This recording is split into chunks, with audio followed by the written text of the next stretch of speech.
Good evening, ladies and gentlemen. Welcome back to our Nancy Drew Games review series, where we are ranking every single Nancy Drew game on 6 key aspects, being the story and premise of each game, the suspects, the puzzles, the music, the atmosphere, and the ending, and today a bonus 7th category, which we will get into in due time. I'm your host, Jameson. And I'm Julian. What's going on, everybody? And today we are reviewing Nancy Drew number 33, Midnight in Salem.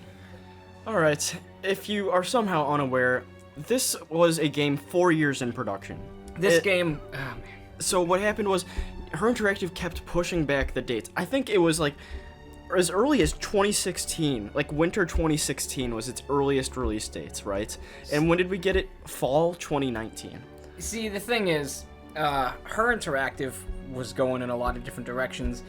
Lani Minella, the classic voice actress for Nancy, retired, and that was really my biggest worry about this game coming out, that, you know, it wouldn't have the same charm because we wouldn't have Nancy. And there was a lot of other things going on, too. There was a CEO switch at Her Interactive where Penny Milliken became the leader, I believe. I'm not sure exactly where that matches up in the timeline. There was a change of management. For some reason, they decided they needed to change the engine for the games, and they started developing this on the Unity engine, after already making, my understanding is, a good chunk of the game in the old format. Bottom line, there was just development hell going on for this game's production, and everything just kept on getting delayed. And 4.5 years after the release of Sea of Darkness, we got this game. So I'm pretty sure the community as a whole is pretty negative toward this game. I know I fall in that part of the community as well. It felt rushed. This 4-year game felt rushed. Okay. And it doesn't look good. There's no puzzles. Like, there's literally just like 5 puzzles in the entire game.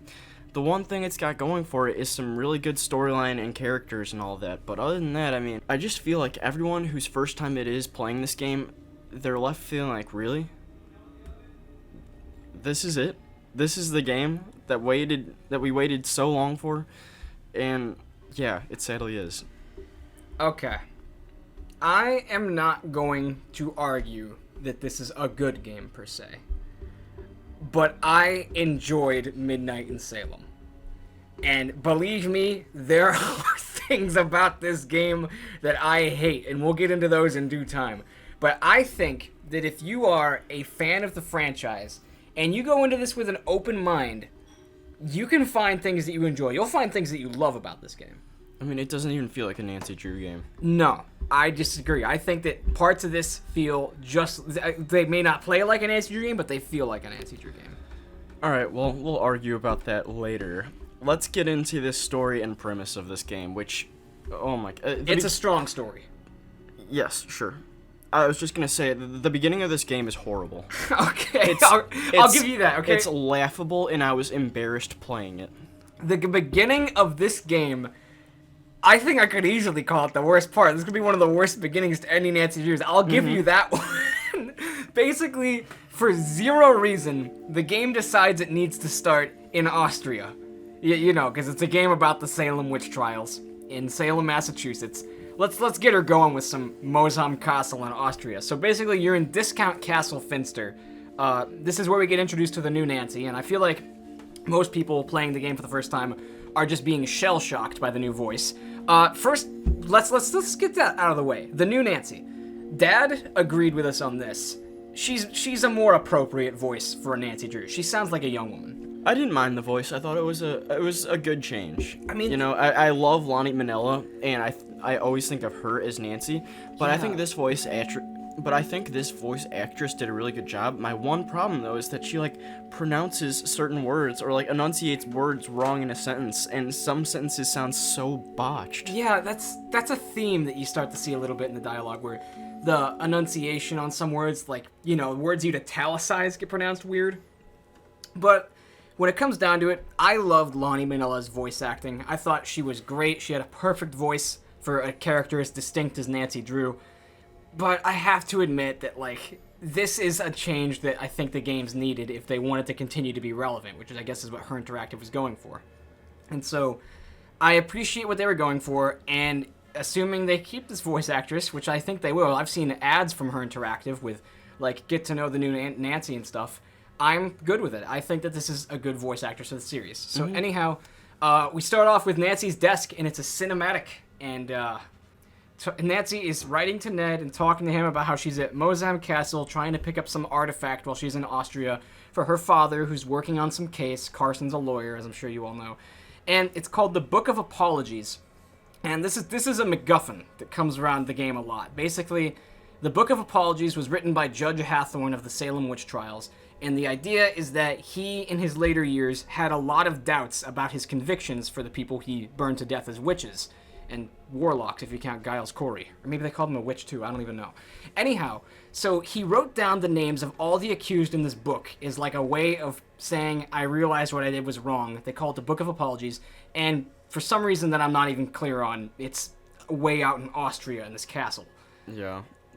See, the game would have flowed seamlessly if the entire first thing was cut out. I think its only purpose was to show, oh, there's a thief.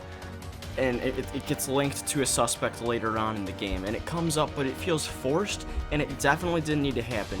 Use the time that you spent on, I mean, evidently they didn't spend much time, but whatever you put your resources into for the beginning of the game, you should have just reused them on the town, or like, I don't know.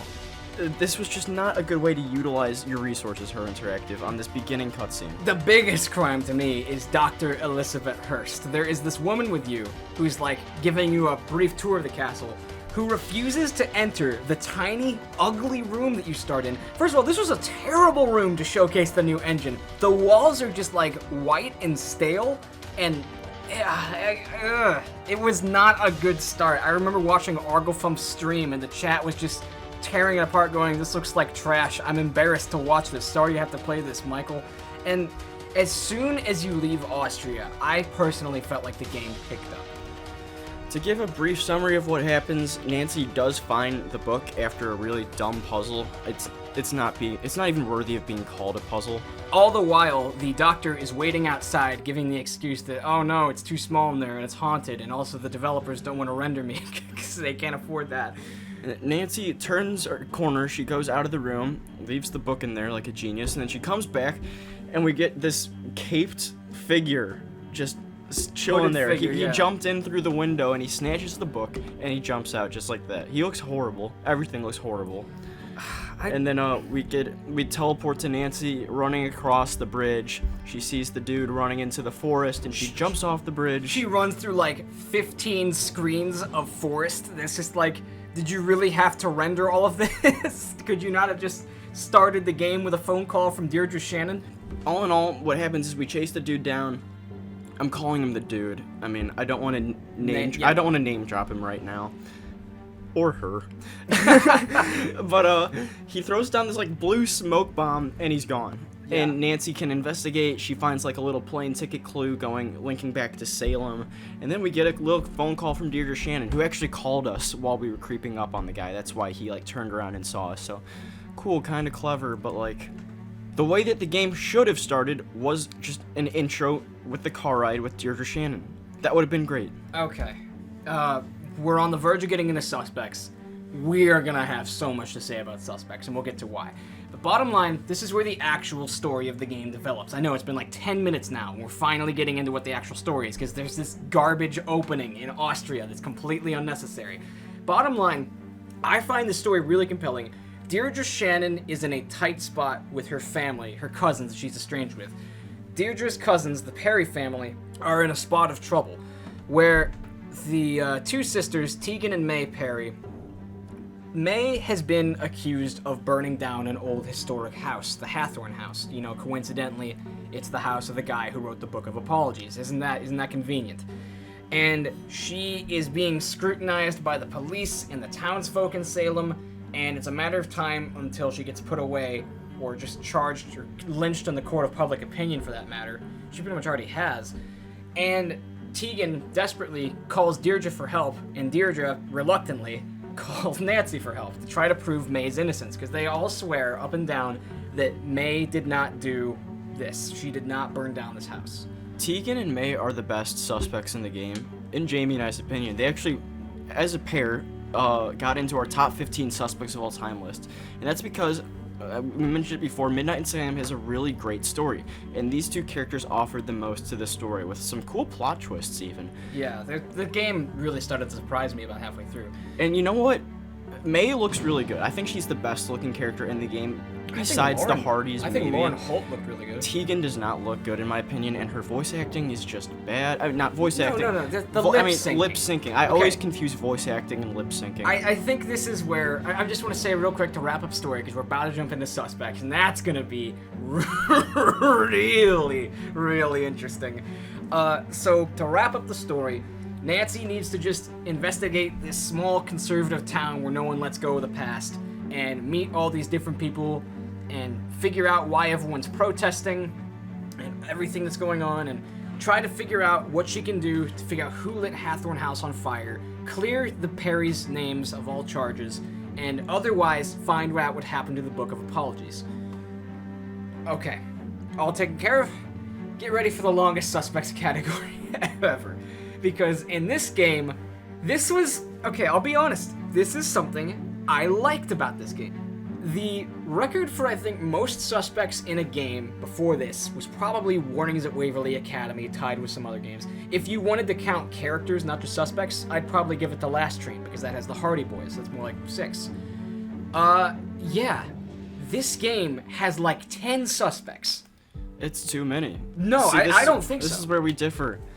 Not all the suspects are fleshed out that well. They all contribute somewhat to the story, and what I like is that Salem feels like such a small, homey town, in that like everybody can interact with each other, and they're all like first name basis friends who, I don't know. That's just kind of what I picked up on going off of the town, but they put too much of their resources into like all of these suspects when they just needed to render things better. Okay, no, I think this was a risk that they took.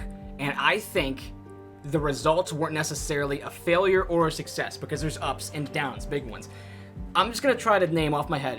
I'm gonna name every rendered character, not just suspects, who you can actually talk with and have extensive conversations with. Deirdre Shannon, who has a really cool mechanic we'll talk about, her and a couple other people. Jason Danforth, Tegan Perry, May Perry, Lauren Holt, Judge Danforth, Alicia Cole, Olivia whatever her last name is, Frank and Joe Hardy. Did I already say them? Mm-hmm. Okay, that's 10. I know that some of those aren't necessarily culprits. That would have been an awesome twist if Frank and Joe Hardy were the culprits. But that is 10 complete, rendered, and written characters. Am I forgetting someone? I might be. Did you say Jason? I think you did. I said Jason. Jason was like the second person that said for some reason. The judge and... Yeah. You got everyone. And then, if you want, you can go ahead and count all the extras, the town folk that gather around. That was something that the old games never did. They never wanted to show, like, you know, all the police prowling around the Paseo Del Mar High School after the murder. They never wanted to show all the people who were, you know, just in the cafeteria and the rec lounge at Waverly Academy. They always took the easy road and didn't render extras. It was only the core suspects, and sometimes that felt off when you were in a game that should be crowded, but, you know, it was just the core characters around you. And I feel like that is a big example of a risk they took in this game that paid off for good and for bad. The game feels a lot more lively when you see dozens of people all crowded around outside the courthouse chanting and shouting for the first couple days of the game.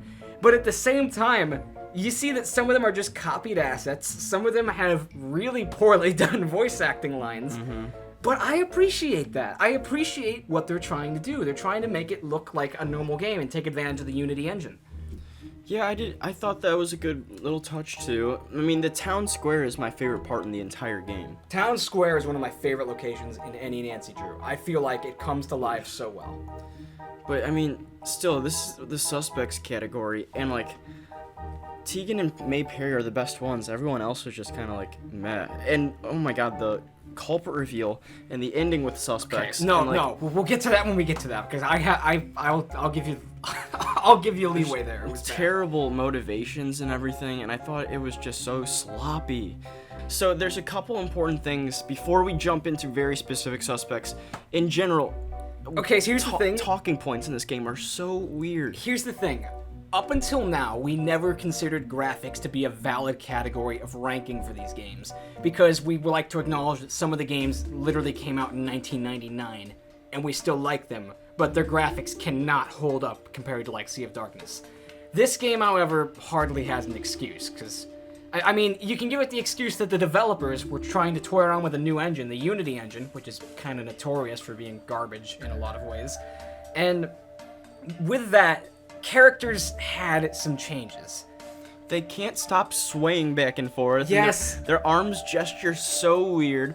And, okay, lip syncing is sometimes perfect. Yes. And then sometimes it's really, really bad. Especially in cutscenes. Honestly, the big thing is if your computer can run this game fast enough, because... And a lot can't. I know.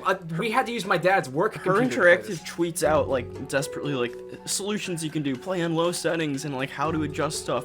Like, the fact that that was something they had to announce. That's just how a lot of games on Unity work, because it's a completely different kind of engine. The world moves around you instead of just being point and click all the time. But I get that was like not something they were going for. That's just something that happens with the Unity engine. And when you talk to a suspect in this game, the entire background just fuzzes out and it's a blur so that they can put more like... I hardly noticed that. I'm gonna be honest. Oh my gosh, it was so noticeable to me and so stupid. I mean, most of the time, the background was a place that you could see otherwise, so it's easy for my brain to just fill in what it's supposed to look like. Bottom line, the biggest problems with graphics in this game for suspects is that sometimes the eyes just look weird. It's really noticeable up close, like in the opening driving cutscene with Deirdre Shannon. Again, weirdest thing about this game that really turned me off was that so many of the opening introductions to characters and settings were just so bad. Worst part of the game, easily, is the tutorial at Mozheim Castle. And on that note, the people swaying around, like Julian was saying, I don't see why they couldn't have just, it's if it ain't broke, don't fix it. In the past, they saved on animation by having, like, Holt Scotto lean against his bar with an elbow on the chair and everything. And just other suspects stand still if they need to, like Jeff Akers just freezing like a mannequin when he's not being prompted. I don't know why they thought they needed to have everyone constantly swaying. Give someone a tree to lean on. That would have made it more believable if they just stood still like a statue. It felt like they were puppets, and some puppet master is like toying with them. Like their arms are so floppy, and Joe Hardy is just jumping up and down. Or Frank is. I kind of liked how the Hardy Boys move, because sometimes they seem fidgety, like Joe would play with his hair. I think there were times when it was excusable. No, I didn't. It looked bad all the time. Like Tegan Perry swaying back and forth like she's got vertigo, just standing behind the desk at the museum, that was immersion breaking. I did not like that. Okay, let's get to some specifics finally, here. Yes. Okay, again, this is going to be a very, very long review. The first two suspects we're going to talk about are the Perrys. We talked about them a little bit, and they're really good. They offer a lot to the game, but specifically, May is being targeted by the town, the court of public opinion, because she has a history with arson. And she also, we never get to see it, but she has a huge burn scar covering half of her face that her hair covers up. Objection, you do get to see it. Every time you look at May, you can see just peaks of scar tissue coming out. Yes, you can. Look at any picture of May in any part of the game. You can see scar tissue coming out from behind her bangs. The point is you're not supposed to see her face because it's horribly disfigured, but like, even if you look at her sleeves, she has it on her arms, too. May comes off as a really emo, kind of like edgy girl. She's edgy. Yeah. She's edgy. She's always on her phone, chilling on the chair, and she's very dismissive to Nancy at the start of the game. She can start to open up later, which is a really cool part her interactive did, where you have to pay attention to one of Deirdre's lines. May feels very targeted by the town, so she's staying inside, and later becomes the victim of a hate crime. All in all, she's very hated, and she's innocent, too. Her sister Tegan is a much more cheerful and chipper character. Did we agree that Tegan was the worst rendered suspect in the game? Yeah. She's just got like single color pants, single color shirt, weird unrendered eyes, and she just kind of fidgets around too. Terrifies me. Oh yeah. So Tegan, for no real reason, just seems kind of fuzzy. And it's interesting because you get something of a suspicious vibe to her, because she's either like hiding something, or she's just such a poorly written and flat character who's always chipper and nice. And sure enough, she is hiding a lot of things. Yeah, I mean, her saving grace was that she has a bombshell of a secret that comes out later, but I don't know if we'll release that now. No, either way, yet. she's very protective, and I can tell that she cares a lot about her family, especially May. So, I mean, that's cool. And she also runs the museum that's in the center of the town, so I guess she's pretty well known around the town. It seems like a very focal point. Okay, that's about all we should say on the Perry sisters for now, but we are going to cover more in the ending because you figure out a lot more as you go. Coming up is the judge. Judge Danforth now. The Lake Winnipesaukee Regatta. Yeah. I liked the judge. He has terrible posture and he doesn't look that good rendered, I don't think. The rendering is one thing, but the posture is part of his character. He's a weasel.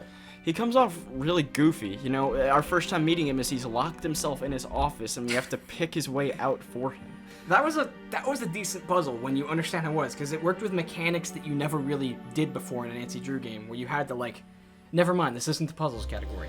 So, the judge's issue is that he's not even believable in the sense that, like, he's a judge, and he is just condemning May because, oh, well, she's done it before, she surely did it this time. And he tries to cover it up and sweep it under the rug.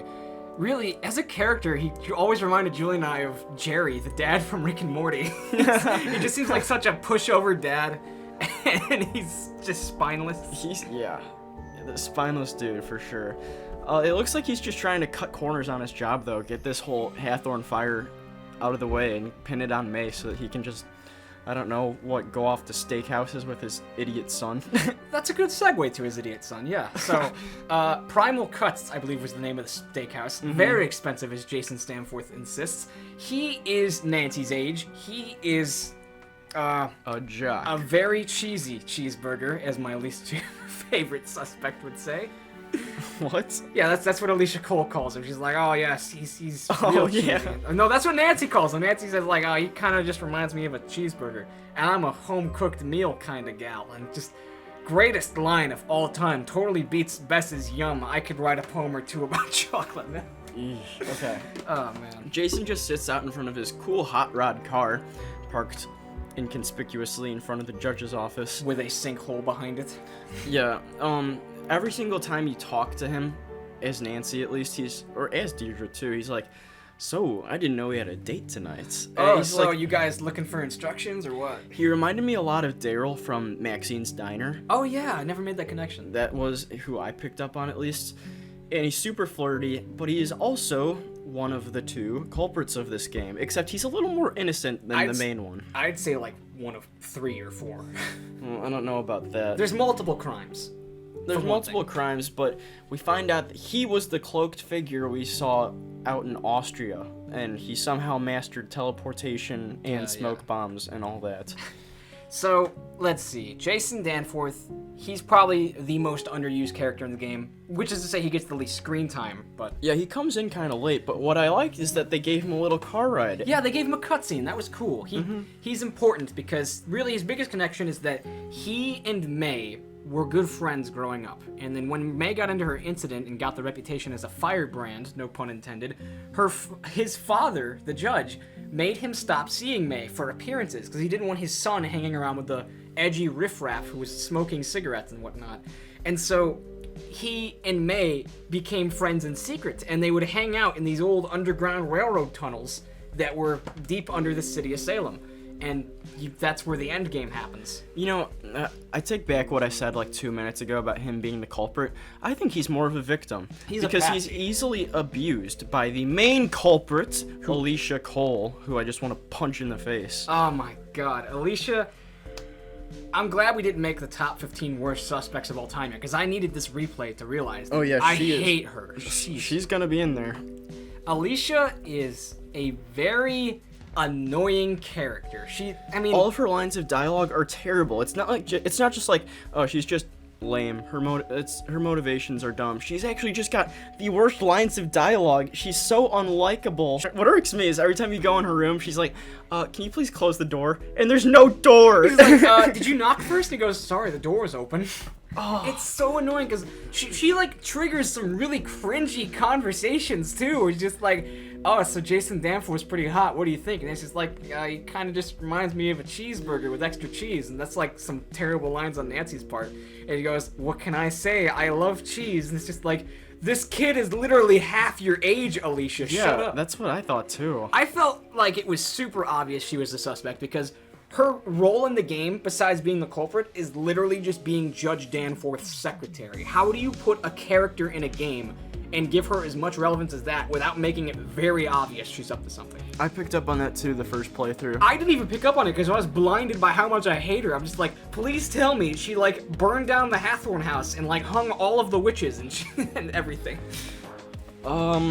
So her main points was that she's a lawyer. She's a representative for Lauren Holt, who is a great character in this game. She owns the Hathorn house, and it's kind of twisted what she's doing. She's trying to scheme her out of the Hathorn house so that she can profit off of it. Yeah, she wants the land for real estate or something, or to sell it. Her claim is that she's trying to revive the town of Salem and like rid its past of the witch stuff. She says it's such a closed-minded town where everyone's in the same circles and they keep focusing on the past. I want this place to be progressive. I care about the people around here. The next suspect I want to cover, I briefly mentioned her, is Lauren Holt. She's the true victim of this entire story. She owns the Hathorn house, or she lives there at least. Yeah, owns is kind of a risky term. She has lived there though. She grew up there. And there's a really cool plot twist later on that she is a very distant relative to Tituba. And Tituba is a real person. She was a person who was condemned for the Salem witch trials, put to death, and that sparked a really great storyline about her herbs and all of that stuff and ergots. And there was a lot of historically accurate parts of this storyline. One thing that I think is cool to mention is that a very common book that American high schoolers are required to read is The Crucible, which I believe is a play that was written about, well, I mean, originally it was about McCarthyism and it was an allegory for it, but it's about the Salem witch trials and the witch hunt and everything, and people accusing each other out of fear and paranoia. And really, you start to pick up on that in this story because, like, Tituba is the very first accused. She was a slave woman who was brought from the Caribbean, I believe, and was accused of being a witch and doing something. I forget. I never read The Crucible. I spark noted it. Okay, but to me, what I associate Lauren Holt's character with is the truth behind the Salem witch trials and how this isn't some, like, fictional thing Her Interactive is doing in this storyline. This is actually like real events, and ergot poisoning was real, and Tituba was real, and judges condemning innocent people. 13 people were murdered during the Salem witch trial. Lauren's character, she has the, I mean, she's a fictional person obviously, but like she has real connections, you know, to like real dead people. And I thought that was like a bold move to go with, but it worked out really well, and that's why I love Lauren's character. I'd call her my second favorite character next to Tegan and May, just because she's so rational and smart. There's a part where Deirdre, who I want to cover in a bit, because she has a really cool mojo with Nancy, like good cop, bad cop, where Deirdre's just kind of an idiot, and she's hesitant, or she's real hasty in her convictions and stuff, and at one point, she accuses Lauren of burning down the Hathorn house, because that was where Judge Hathorn lived, and he built it, and he was the guy who killed her ancestor, Tituba. And Lauren responds with, "Have you seen the White House?" And she goes, "Yeah. Do you know who built that?" "Uh-huh. I didn't try to burn that down either, did I?" And one final thing to touch on, not necessarily her character, but her, Modern Apothecary Shop has a great musical score. Oh yeah, that's a great part. It's a great part of the game, and I don't know. I mean, that just made me like so much more predisposed to like her, I think. Yeah, I always love listening to the groovy tunes and luminous infusions, whatever it's called. Okay, so next we have Olivia. Credit where it's due. I don't like Olivia very much. I don't either. I think she's the best rendered character. I think that she looks more lifelike than anyone else. I just felt it was too cheesy to have this suspect in this game. Like, too predictable, and she doesn't really have much... I'm very conflicted on Olivia, if you couldn't tell by now. Either way, she has a really cool costume design, and... Basically, that's about it. She runs witchcraft tours and stuff. She's kind of a grifter on the whole Salem witchcraft culture, where she dresses up as a witch and just like Harry Potter cosplays and talks about the history of witches in Salem, makes things up. She's like a female Dylan from Tomb of the Lost Queen, where... Okay, I just thought of something that would make this game better. Yeah? Delete the entire castle part of this game, right from the beginning, and replace the stupid virtual tour with a real tour provided by her, walking around, make it a cutscene. That would make it so much better. Yeah, I guess. That was... I mean, I could forgive the virtual tour puzzle. Oh, I hated it. I mean... it was annoying because it made you do that like pan around thing, the new mechanic they had. But at the same time, that's how actual tours work nowadays. They give you like a set of headphones or something and like a tablet and say, That's not the vibe you get from Salem. No, Salem it's is a town not. stuck in the past. Why would you Exactly. have this iPad innovative tour? It's so stupid and out of place. that's a good point. But at the end of the game, at the end of the day, they did it to save on animation. And Which I can is forgive stupid. It. I can forget it. That's why I'm saying delete the first Okay, 10% of the if, game. If only they could do that. If only. Yeah. But, okay, so as we were saying... Then her character would be more fleshed out, or I don't... Okay. Yeah, okay. Olivia is a grifter. She just co-ops the whole witch culture of Salem and dresses up in a pointy hat and has a gift shop, you know, and just puts on shows and throws smoke bombs around and plays with stage magic and stuff like that. She is kind of funny to talk to. She texts you at one point. She's one of those annoying text characters who just like... Apparently everyone just knows Nancy's number in this game. Well, she got it from Tegan. And she's one of the annoying text characters that just, like, drops vowels out of words that she doesn't think she needs, even though that's, like, not efficient because of autocorrect. Anyhow, I think that there is one more character who I want to really touch on in Suspects, and that is Deirdre. Now, I personally... I'm on the fence about it. Even to saying right now, I almost consider Deirdre a suspect. I had moments in this game where I thought she's holding out on us. Deirdre's not telling something. And sure enough, I was right. That would have been reusing the Victor Lawset card. Oh, I need you to come over here and check out this mystery that I'm the culprit of. That would be such a cool... I would have loved that because that would be such a red herring that you wouldn't expect Deirdre, who's helped you in 2 cases, to be behind on something. But you have to remember, this isn't any run-of-the-mill case that Nancy's called in for. This is her friend calling her in to help with a family matter. Deirdre has a fascinating story where she's tied up in things that happened so long ago and the night that May got her scars. It's really not that cool. I think it is. All it was is that she let May out of the house and... No, she's responsible. We'll cover that in the end. Indirectly, not really responsible.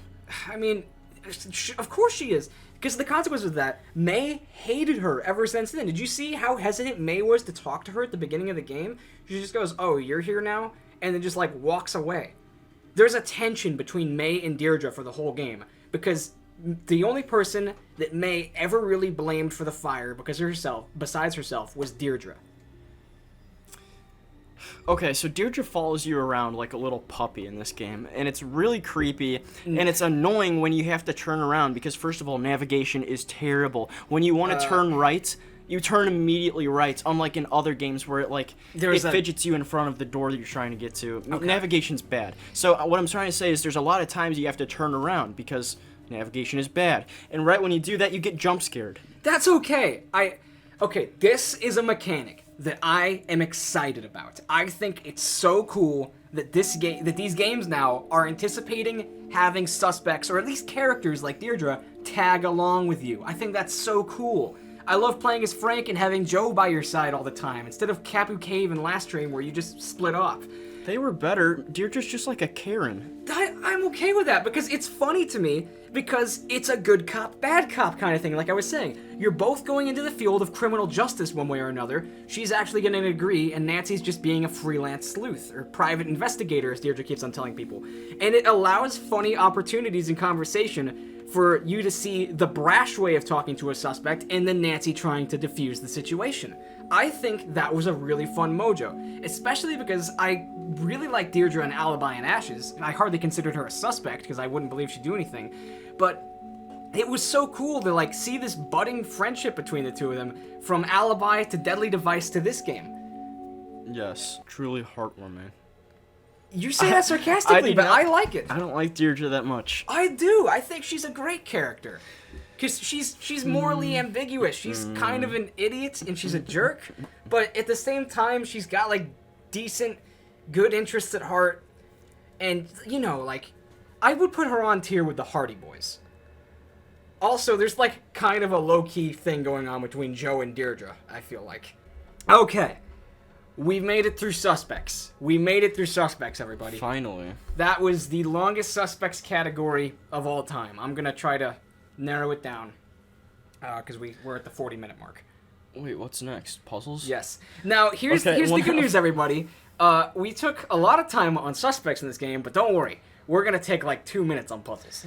So I can count all the puzzles in this game on one hand, and they're all terrible. Wait, one of them is kind of cool. I like my favorite one is probably the video surveillance with Jason. The CCTV footage puzzle is clever. It really messes with me that you have to take pictures of the men's bathroom while he's changing in the stall. Otherwise, it doesn't give you the solution. So I think everybody rags on puzzles for this game. It's the worst category because there's like literally not much going on. Okay. Nancy Drew games used to be like mysteries with puzzles, and you had to be like smart and everything. And there was none of that in this game. They put all their eggs in one basket, which was storyline characters. And it's like they were forgetting what the core of these games are about. Yeah, gameplay-wise, unless you're invested in the story, this will be a boring game for you to play. It should be noted, of course, that this game has so much dialogue. At the beginning of each day, and at the end of some days, there's just like a 10-minute team huddle of you, Nancy, Deirdre, Jimmy, we're Tegan. talking about puzzles now. I know it. Okay. Let's see. So puzzles then, something I thought was kind of cool was that the music in this game, there was a puzzle theme. Every time you sat down to do a puzzle, a certain theme would play with like a flute or a train whistle in the background. Dum, dum, dum, dum. Yeah. So that was kind of cool. It's added a sense of familiarity. I'm gonna be honest, Julian's selling it short. There are more than 5 puzzles in this game. Some of them just don't feel like puzzles, and that's a problem. What are all the puzzles in this game? There's the torn up note in the basket at the beginning. There's the maze, if you want to count that. And You're calling that a puzzle? No, I'm not. Piecing together the torn up note? yeah, that's a puzzle. Oh my gosh, no, it's not. Dude, that's a puzzle. That's totally a puzzle. The puzzle music played. Terrible puzzle. Okay, it's not a good puzzle, but it's just a stupid jigsaw puzzle. There's the CCTV footage, there's the lock picking, which I thought was a decent one. That should be like as difficult as any starter puzzle in the game should be. They really felt the need to go on a thing about doing optional puzzles in this game, like all the different foods you could cook in the kitchen, and all the different tea mixing you could do in Lauren's apothecary. That was weird, but I'd say there's about 10 puzzles in this game, and that's not enough. Yeah, the puzzles really came short. The ending puzzles too, especially like with the star signs and all that. It was just very vague on what you're supposed to do, and one screw up and you're dead, which is also the only time you can die in this game. I liked the puzzle where you play as Frank and Joe and you have to like put together the key at the end, the circular key. Yeah. Oh, I hate Isocohedron. Yeah, isocohedron. I hate the Frank and Joe ghost hunting puzzle because like It's so bad. I gotta be honest, part of it probably just has to do with us having a bad mouse. We were like playing on a trackpad for half these puzzles because we couldn't right click to look around and everything. And matching the EMF frequencies was such a pain because like we couldn't twist the knobs right with our mouse. So we would basically just back away and get a random new one until it gave us one that was super easy to put together. The cipher wheel puzzle, that was a good one. I liked that. Oh yeah. In the graveyard, that was pretty good. I liked that. That was a good decoding kind of puzzle that seemed realistic. That's how actual ciphers work. Yeah, that was a good one. Maybe there's more than 10 puzzles in this game. I don't know. Oh, and I love there's a couple sequences that I want to talk about that I really liked that, again, aren't really puzzles, but they have kind of a puzzly nature to them. The biggest one is definitely at the end of the first night. You're driving home with Deirdre in the car. There's a lot of car moments in this game, and you're just listening to this song on the radio. It's like a Tame Impala ripoff or something. And Nancy says like, "Oh, I like this band." She's like, "Oh, you listen to these guys? That makes them not cool anymore." And Deirdre says like, "They kind of just fell off since they changed their bassist." And I love this because the first time I was playing this with Julian, he wasn't paying attention, and I'd already played through this part. And when you go inside to talk to May, she's listening to the same song. And Nancy goes, "Hey, I love that song." And May goes, "You listen to these guys?" And goes, "Yeah, totally. Except they haven't been the same since." And then you have the option to say, "Since they changed their bassist," or "Since they changed their drummer." And Julian just froze and looked at me like, "Which one was it?" It goes, "I'm not telling you. You were paying attention." Yeah, that was clever. I kind of wish her interaction would bring stuff like that back, so it's like we have to be keen and like listen to like trivial lines of dialogue like that. And it does have a small butterfly effect. May will trust you more or less judging on how you treat her throughout the game. If you say bassist, then you get to talk to her a little bit. And if you say drummer, she shuts up and later makes you look for her cigarette lighter before you can talk to her again. That only happens if you say drummer instead of bassist. Yeah, that was cool. If you're calling that a puzzle, though, that's stupid. I don't think it's a puzzle. It's just like a mechanic of things you can do differently. I also like the sequence of playing as Frank and Joe and looking through the woods to find clues of fakery. And, like, that kind of sucked if you don't have a good keyboard to, like, you know, actually drag around and look at different parts of the screen, like how we did. But that was still cool. So in conclusion, for puzzles, they're not all bad. A lot of them are, but they're certainly not enough, which is just really disappointing. They gotta focus on making the puzzles fun and playable in this new engine, because some of the mouse work is clunky. A couple of them just really bad explanations too, like the star sign puzzle at the end of the game. And that was a cool puzzle, because you have to, like, reference the note and things like that. I don't know. One mistake and you're dead. I don't like puzzles like that. Alright. Now, music. Again, right when you think that something's gonna stay consistent in this game from the last one, music is way different. The biggest key difference in music in this game is that there is a song constantly playing in every location. There is never a second of silence in this game, and that's not necessarily a bad thing. But, like, the town square has its own music, the courthouse has its own music, the woods have its own music, the cemetery has its own music, and Luminous Infusions has its own bop. Waking Up in the Morning has its own music too. Yeah, and Cooking, and the playful track, the puzzles have its own music. There is a special theme for every part of this game, and there's like a symphony at the beginning. There's like a symphony in the main soundtrack that's every single track combined, and that's cool. So, we're gonna just cover these really quickly and briefly. All in all, I really did like the music in this game, but to get into specific tracks, the one that we hear most is definitely in the town square. I'm just going to say right now, lots of the tracks in this game sound very, very similar. I'm going to be honest with you. This is probably going to be the one category Julian and I inverse on. I think you like the music more than I do. Yeah, that's probably true. You're always a lot more picky on music, to be fair. I mean, parts of this is really atmospheric. I love just the way that it sounds. Oh, we should be mentioned, this is a really good moody and seasonal kind of game. It's perfect for Halloween time. I'll probably replay it then. Okay, so the music for this game, I think almost every track, follows the theme of being creepy.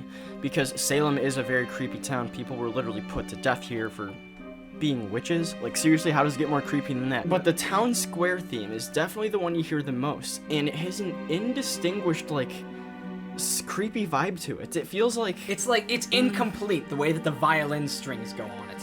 It always feels like it's drawing towards something else. And it's really catchy, too. Most tracks in this game are catchy, which is always something that I favor about music in Nancy Drew games. So here's Town Square. I'm sure you'll recognize it if you played the game at all. You definitely hear it like 75% of the time you're playing.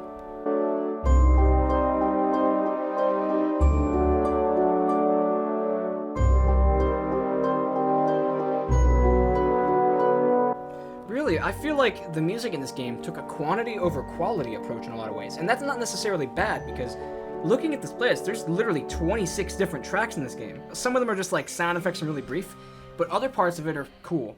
Next, I want to cover the title theme for this game, the main theme, and it starts off with just a really creepy bells chiming. It's almost like a music box, and to me, this is maybe one of the spookiest tracks in the game, and it becomes a lot more orchestral as it goes on. I'll just let it play here.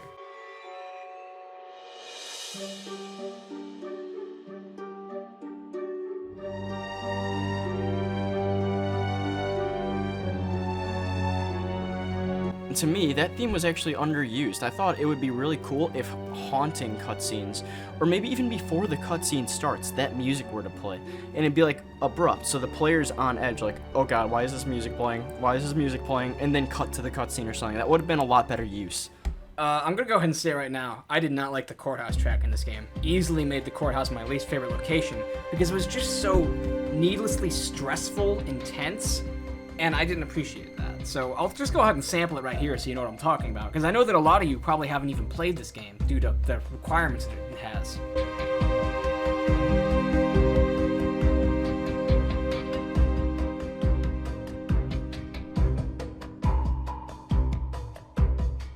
This next track, I just gotta be thankful they didn't overuse it, because it can get really old really fast. This is the friendly track, and this plays in a really fun part of the game. It's the second morning, and you wake up after a brief nightmare of Abigail Hathaway Woodley's ghost hovering over you, and you head downstairs to see what all the ruckus is, and Frank and Joe Hardy are in your kitchen burning something. that was a really cool intro to their characters. Yeah. Oh no, But this- not good. Not good. This music is too cheerful for me. It's too upbeat. I mean, it's totally out of place when you compare it to every other song in this game. Again, I can totally allow it because it only plays in that one isolated instance where you're just screwing around in the kitchen trying to make pancakes. What is it? Like a piano, super high Yeah, piano? it's a real playful, high-pitched piano. It's a simple track. They're all simple tracks, but I like it. Here's Friendly.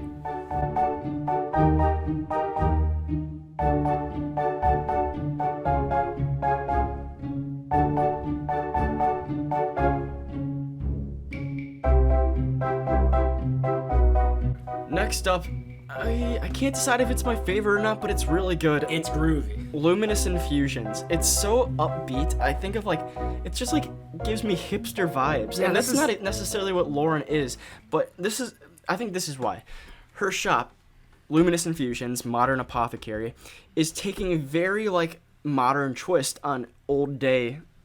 It's literally herbs and remedies. There's medicine. Medicine exists, right? But she's these remedies are something they would do in the late 1600s. Some would call it snake oil. So it's kind of funny that, I mean, they're bringing this really old school thing back with this huge modern twist, and I think that kind of explains the super upbeat, For me, why I really like this music is that this game did something that no other game has done, where they focused on making actual fun music that what's the word, diegetic music that the characters hear instead of just the player hearing, because no one's jamming out in Castle Finster to the Bavarian Waltz. Doesn't Nancy have a comment on the music too? I think so, but she has comments on other music too, and we'll cover that in a second. This is a movie term, I think. Diegetic music is music that the characters can hear, and it's coming from somewhere on screen. Non-diegetic is when, it's just the score, it's what the audience hears, and only the audience. And this game is the first Nancy drew to really feature diegetic music, of Luminous Infusions chill speakers coming on through the apothecary, and the car radio's music, and the aftermath playing on the speakers at the end of the game. I'm just gonna go ahead right now and play 3 diegetic tracks back to back. We have the Luminous Infusions that Julian is talking about. Then we have the car radio song. This is the one that you have the trivia question for May for, about whether or not they changed their bassists.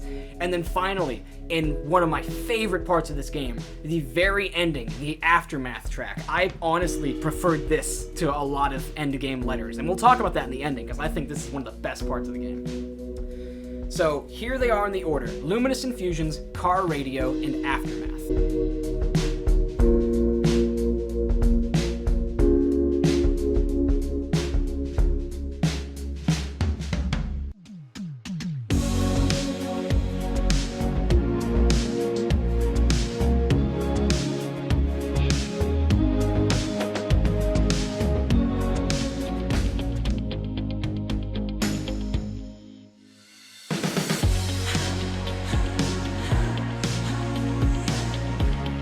So one last thing I want to cover for music real quick is a very easy to overlook feature, but I think it holds mountains of potential for the rest of the games in this franchise. And that is every track has an alternate version for nighttime. It's very subtle, and most of the time you won't even realize it. But here is an example. This is the Town Hall track in Day, which we played earlier.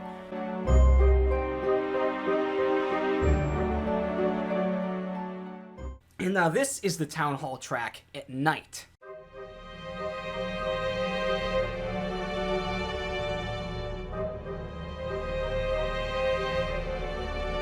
To me, and it goes on, there's different ways, the forest sounds different at night.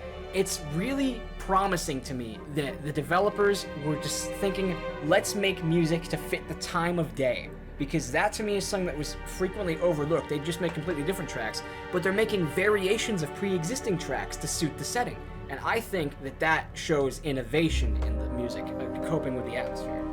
Okay, we are now going to be getting into the atmosphere category. With atmosphere, we're going to morph in a couple of the hauntings, some of which were main points of the game. It was really cool. Now, I'm going to go ahead and say what I think might be my most controversial take in this game. Again, we never rank the games on graphics. We never hold that against a game, even when it's so aggravating. Atmosphere is a 10 out of 10 for me. I love this game setting. What? I mean, the best part is this town square. Salem, this little dinky town that's stuck in the past. I loved it, and the protesters do add a lot to it. But there's parts of this game that are not that good, Jamie. I don't like the courthouse, and I guess I don't like the tunnels at the end. But, you know, at least it's an endgame location.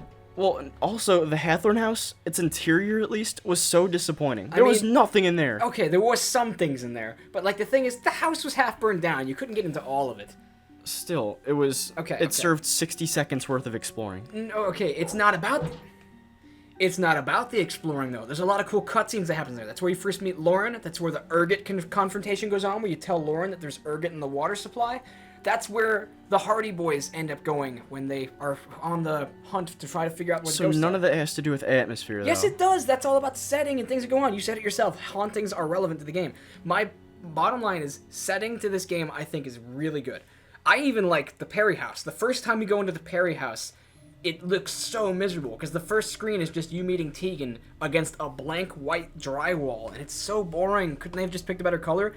And then as soon as you see the kitchen, everything just lightens up. They have such a nice kitchen. The big plus I can give this game on atmosphere is a changing weather cycle. And it's so cool, especially the storm in the back half of the game. That is what makes up for, like, some of the drier locations to me. Yeah, definitely the storms and all that. The weather changing was great. And I also love the vandalism that the Perry house undergoes, too. That was a little thing that added to the atmosphere. It made the Perrys feel a lot more hated, that's for sure. A cute little thing also adding to atmosphere that I liked, it's underused, also not important, but I appreciate it's there, is pumpkin carving, and that you can place pumpkins all around the town, in the woods, you can place them anywhere.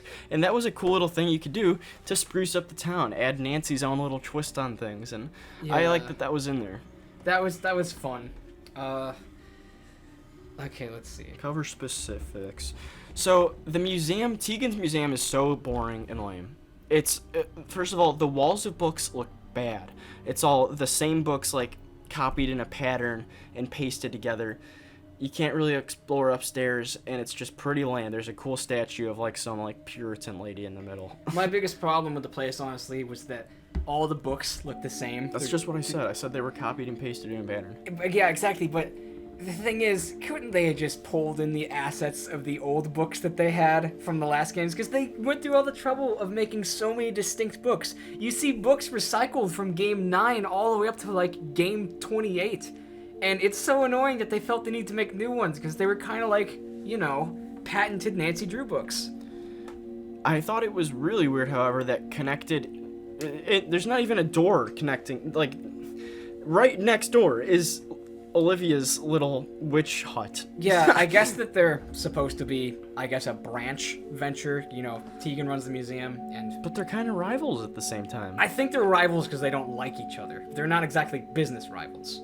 Or maybe they are, I don't know. It just felt a little weird. Yeah, maybe it's just some mutual business agreement.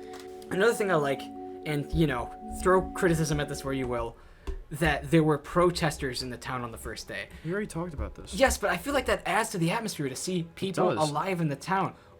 I don't know. A big upside to the Unity engine that I know there aren't very many, but it's that the environment moves around you instead of staying constantly still. It used to be in an Nancy Drew game that if something was moving, it was very, very noticeable because everything else was just still life. It was like a portrait.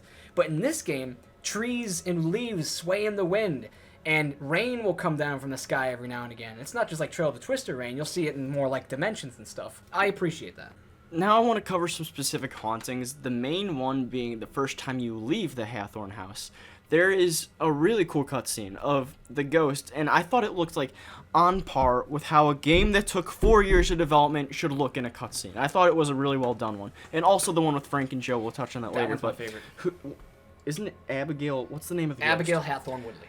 I don't think we've actually touched base on who the main ghost is. They're the cover arts of the game. They're pretty important, right? Well, it's Abigail Woodley. Okay, so Abigail Hathorn Woodley was just one of the women condemned and hung at the witch trials, I believe. And I believe that... She has, Why is it her that's haunted? I don't know. Just because I think the statue in Tegan's museum might be of her. She's a big name tied up in the town's history.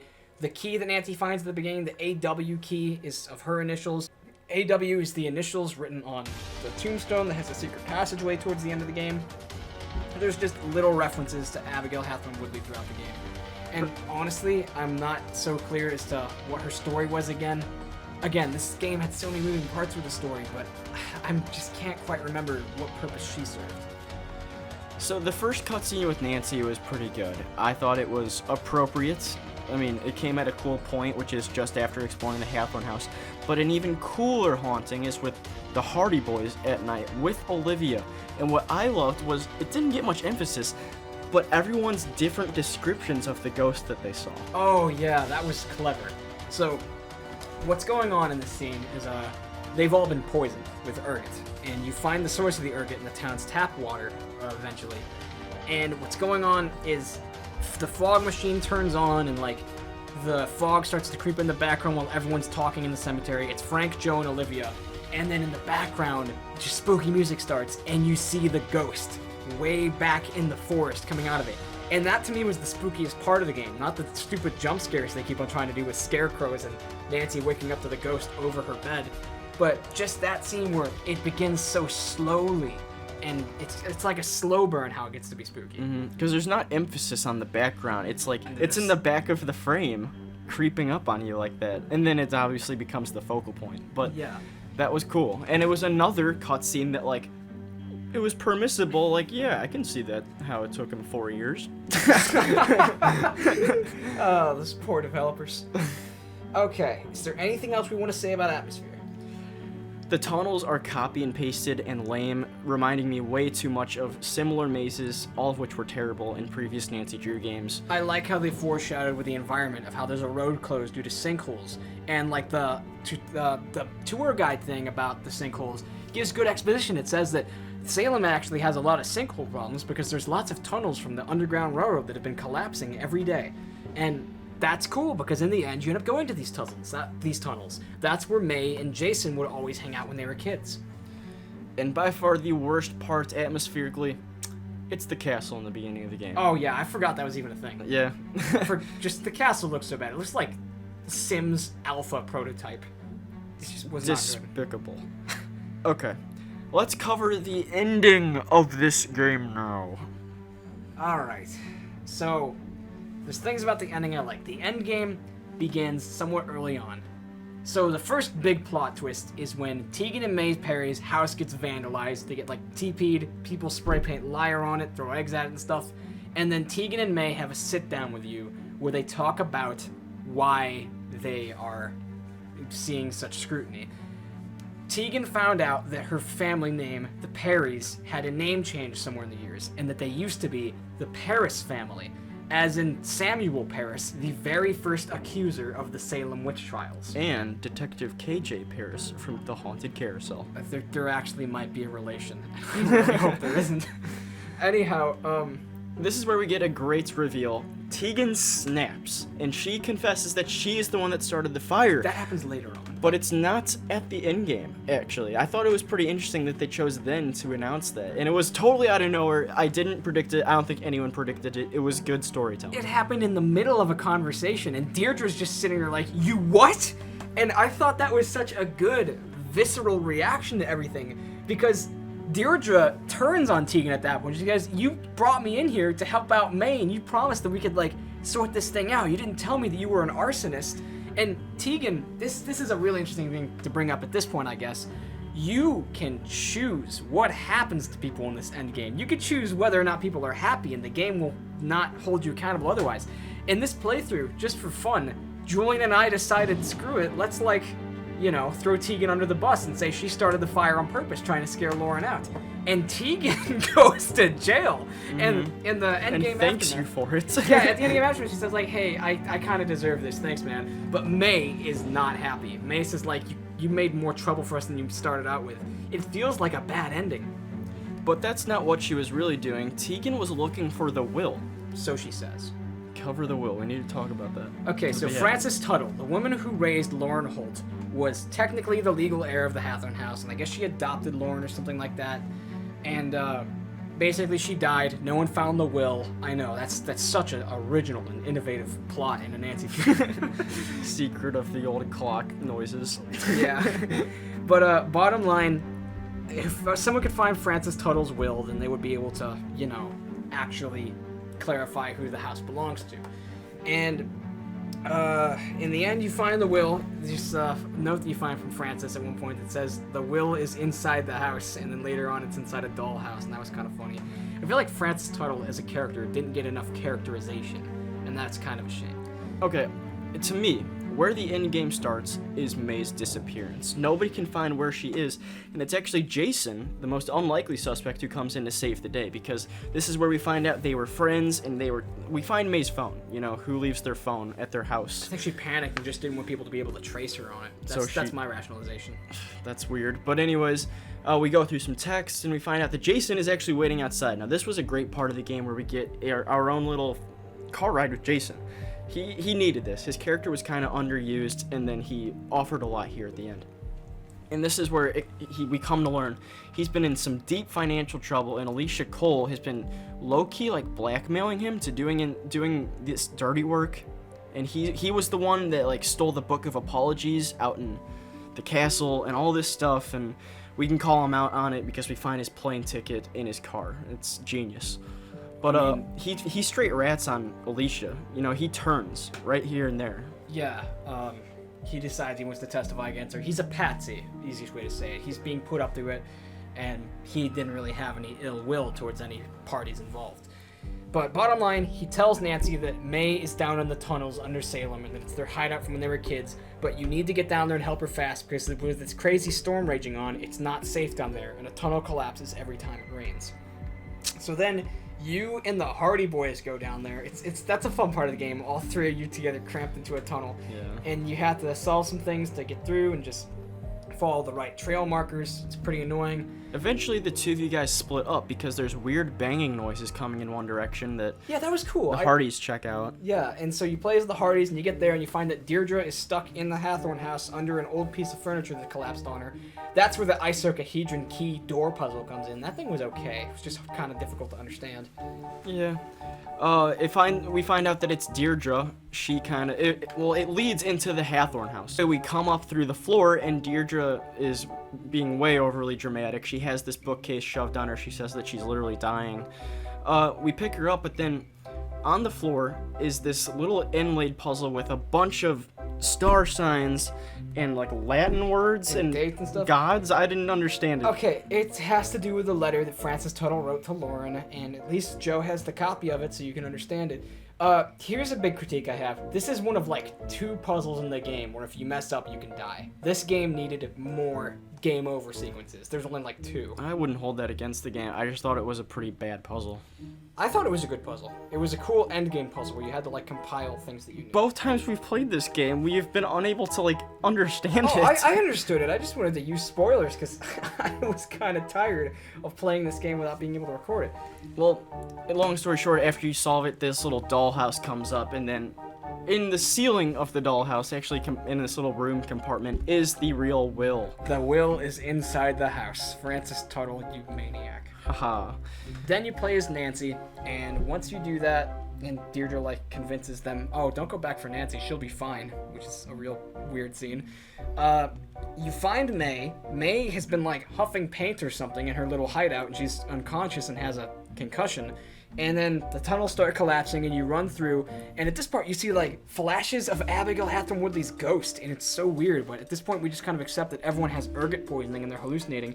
And you hear Alicia Cole's voice through the sewer as she's kicking over a support beam. She goes, that ought to put an end to all these meddling kids in Salem. Okay, sounds like a lot of cool dramatic stuff is happening, right? You know what this needs right now? A 30-minute terribly designed puzzle of a drawer with 20 compartments that we have to put in the right order. Okay, again... Completely halting the game and its progress and making me want to die. That puzzle was bad because we were playing from the couch and we couldn't see the little details and we had a bad mouse. No, it's just bad. I could solve that puzzle in 5 minutes if you gave me a good mouse. It's stupid and bad. Okay, it's a bad puzzle. It's a jigsaw puzzle. No one likes a jigsaw puzzle, especially when they're overplayed and overused at the end of the game. We get it, but it's fine. It was okay. Bottom line, you get into this dark room, And this is where May has a conversation with you that Oh, has bearings. I thought she was like getting possessed here. I was literally freaking out. I didn't know what was going on. May claims that she can see things before they happen sometimes, and she was really worried about Nancy messing with this brick wall. And sure enough, if Nancy hits the wrong brick on this wall, the whole room collapses on them. And it's interesting because you can just kind of tell her to shut up and say, I'm tired of your dramatic stuff. And then she's just sour with you for the rest of the game. So I like that they gave you the choice to be a jerk. But, you know, I like May. And it was nice to be nice to her. And, you know, actually be kind and understanding. And this part of the game really scared me. It felt like May was like talking to another person in the room. I thought like her interactive was pulling some supernatural power May was connected to out from nowhere, which I actually wouldn't have minded, honestly. But it was okay. I didn't like this puzzle, this escape, though. I thought it was just kind of dumb. okay, yeah. So basically, Nancy and May end up getting out of the place eventually after a couple of puzzles, and Nancy has to like take May's lighter from her to light up the room. Thought that was kind of cool that they brought that back if you messed up the drummer thing. And once you get out, you go to the courthouse. This is my biggest gripe with the ending. This is so bad. It's not even funny. 15 minutes culprit confrontation. It's just a conversation, like a heated argument in the judge's office with Alicia Cole. Everyone is there. Tegan. Oh, no, Tegan's not there. Everyone is there. Alicia Cole is just confessing to everything. May, Deirdre, Hardee's, Nancy, Judge. And it's terrible. It's not terrible. It just went on too long. It's basically you're just wearing her down and saying like, "Oh, you did this. We have the proof." And eventually she snaps about how this is just a stupid backwater town and everything, like Scott Varnell. If we didn't make it clear, Alicia was putting ergot in the water for hallucinations. Yeah. Which is actually it's really dangerous because, as Nancy said, she couldn't be monitoring how much ergot people were ingesting. Could have easily killed people. In this conversation, you tell Judge Danforth that Tegan set the Hathorne house on fire, and you can say it was by accident or that it was intentional. In this playthrough, I decided, for the heck of it, I would say it was intentional and see what happens. Sure enough, Tegan goes to jail, and you don't get to debrief with her at the end of the game. We get a text from her. yeah, we get a couple of texts from her. So basically, it's a very long conversation. At least you can skip through all the dialogue in this game by spam clicking. That was something that I appreciated. Otherwise, in the end, Alicia just snaps. The Hardys call the police on her, just classic ATAC style, and just Joe goes, "The police are on their way. You can wait here for them." It's so bad. But then there's a nice little party at the Perry's okay, after. that is my favorite part of the ending. This was the replacement of the end game letter when it comes down to it. And honestly, I liked this more. Yeah, I think it was nice. I think it this summed up every character well. This could be just such a cool thing to do from games from now on. No, what was the thing with the photograph of... Oh, yeah, that was a subplot earlier on where Olivia gives you a photograph and asks you to give it to Tegan because she's trying to, like, rekindle their friendship. And it was... I tried to give it to Tegan at the party, but she was in jail. I felt horrible. But basically, there's a subplot where you can try to, like, give Tegan this old picture of her, Olivia, and Lauren hanging out. If it's not clear, I touched on this earlier, the past with May is that Tegan, Lauren, and Olivia used to be good friends together, and they would hang out in this shack and do this cool witches club thing that they'd do, where they'd light candles and sing songs and pretend to be witches and stuff. And on a night where Deirdre was babysitting, who was in town, and she was babysitting May, who I guess is May like 15 or 16 years old or something? She's probably around 16, 18. Yeah, but I mean, Nancy's older than her, and so is everyone else. Bottom line, Deirdre was supposed to watch May, and she didn't.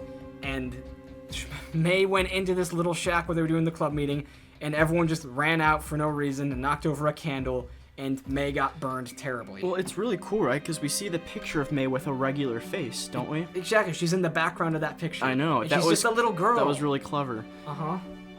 It's so sad, really, because, like, after that, the girls drifted apart, Olivia, Lauren, and Tegan, because they just couldn't live with the fact that they just felt uncomfortable hanging out, thinking that it was their fault that May got disfigured so bad. And now all three just work across the street, too, in the same building. Yeah, and they're all just trying to not... That didn't happen. Sweep it under the rug. Yeah. And Olivia finally breaks the silence in the end and asks Nancy for help on trying to get the band back together, so to speak. The ending to the game, the little party, everybody gets resolved, and it's so cheerful, almost too cheerful. Yeah, everyone's chilling. They have solo cups, and there's that song playing, the Aftermath track that we played earlier. I'm just gonna have it playing in the background of this, because it's just such a cool part of the game. It is catchy. And you just get to talk to everyone and figure out what they're doing. And if you send Tegan to jail, May's pissed at you, and we'll make you sure you know that. But then Tegan texts you and says it's cool and that she deserves this and everything. So afterwards, Nancy leaves the party and she gets a phone call with Ned, and the two of them plan a vacation together. I don't think they gave a location. Austria. She says, Austria. I want to go to Yeah. Austria. Austria. I wasn't just there or anything. It's totally rendered really well. Okay, so that's how the game leaves off. And, okay, I'm gonna say, once we beat this game, I was like, wow, that really felt like the end of a series. I thought that was like the last thing Her Interactive would ever produce.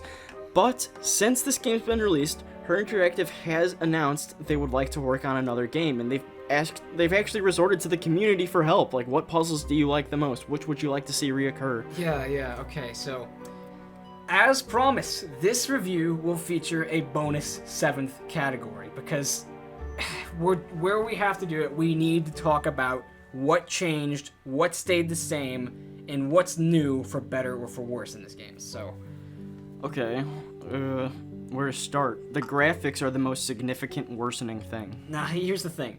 The biggest change to me is that the Unity engine requires better processors and RAM on your computer.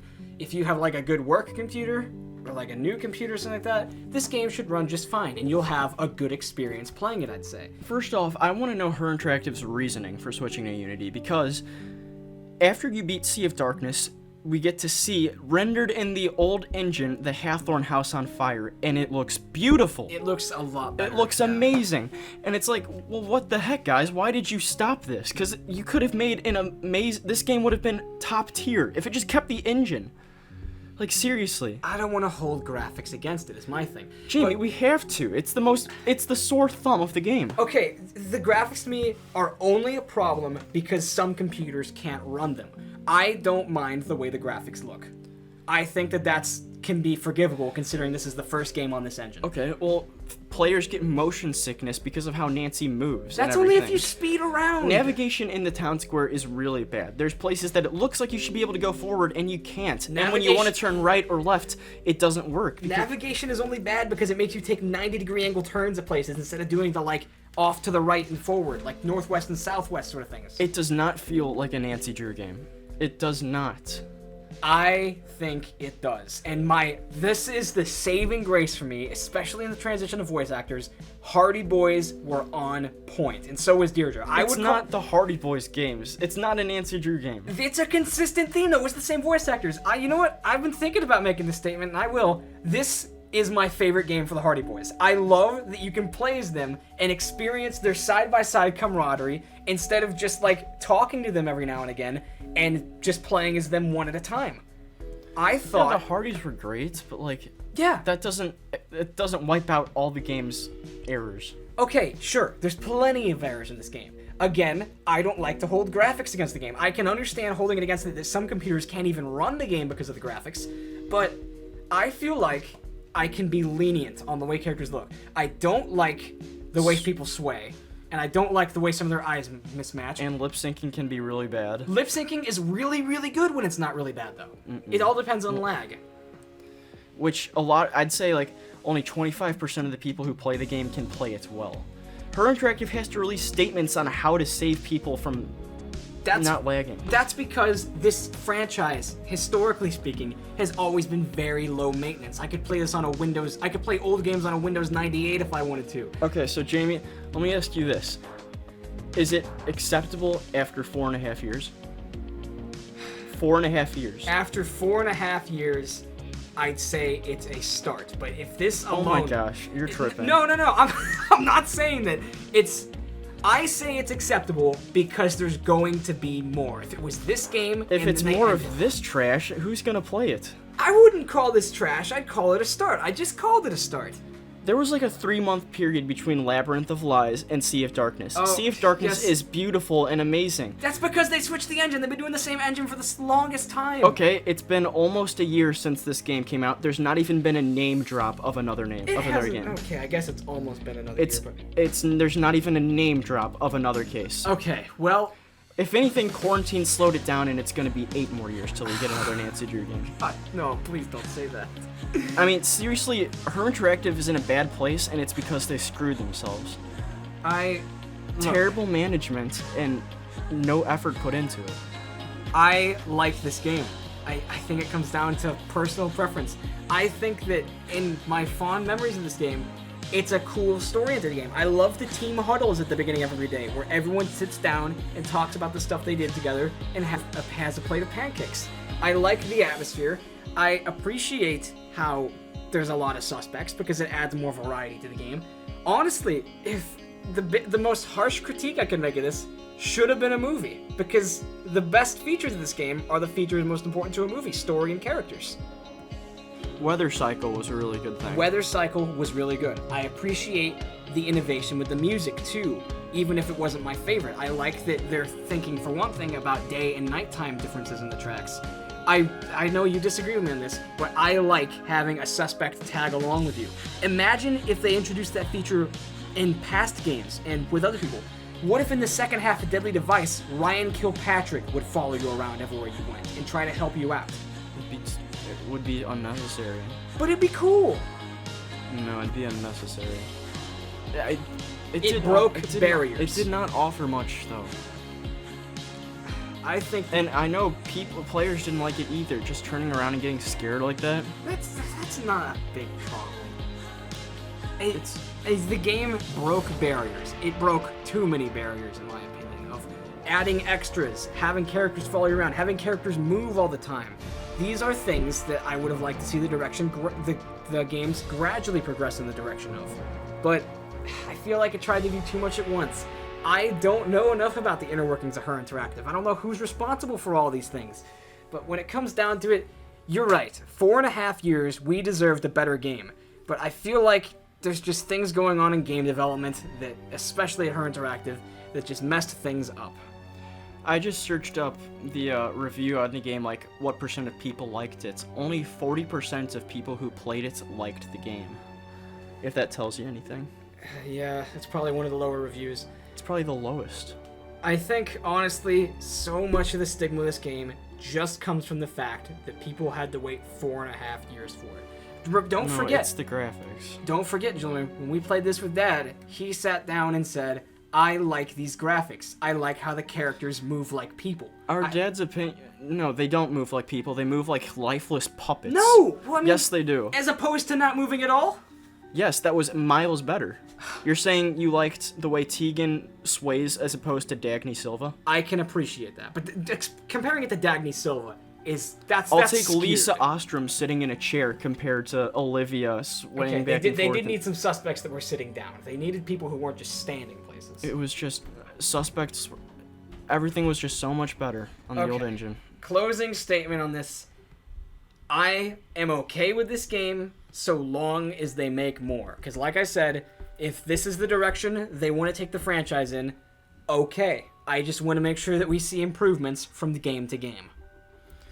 Ask yourself what had better graphics. Like, Treasure in the Royal Tower or this game? I'm not going to make that comparison because it's apples and oranges. It's two different engines. That argument is invalid. It's a 2-decade difference. It's a 2-decade difference. The engine makes all the difference, I'm telling you. The engine makes all the difference. Yes, it does. It has everything to do with the game development on the engine. 4 years of game development. Yes. And all they came up with. The Unity engine sucks. This is not up for debate. Okay. I think it's time to rank the game. Alright, I'll go first. Let me just say real quick. The way we rank our Nancy Drew games is not on numbers 1 through 10, because some Nancy Drews are better on paper than they are in practice. Instead, we like to rank our games with letters grades, being A is good, F is terrible, and then the S tier is reserved at the top for the best of the best. You want to go first? Yeah, So, where to start?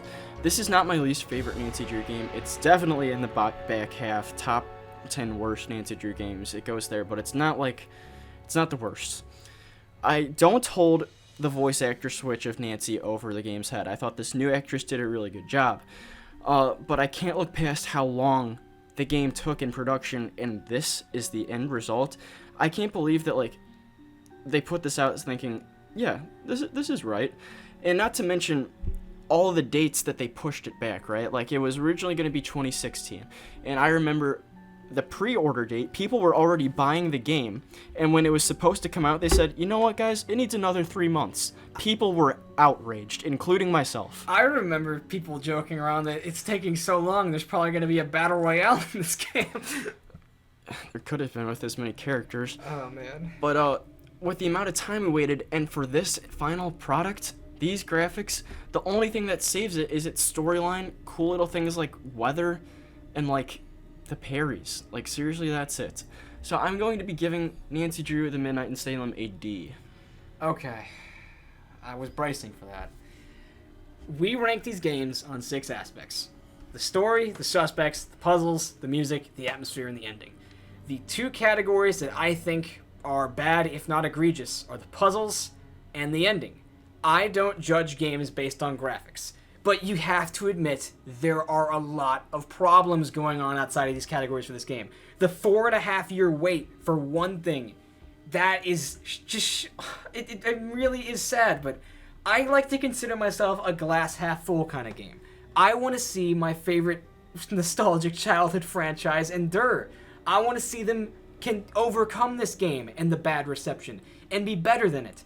And I know that giving this game a good controversial review isn't going to help that happen, but I want people to think of this game as acceptable.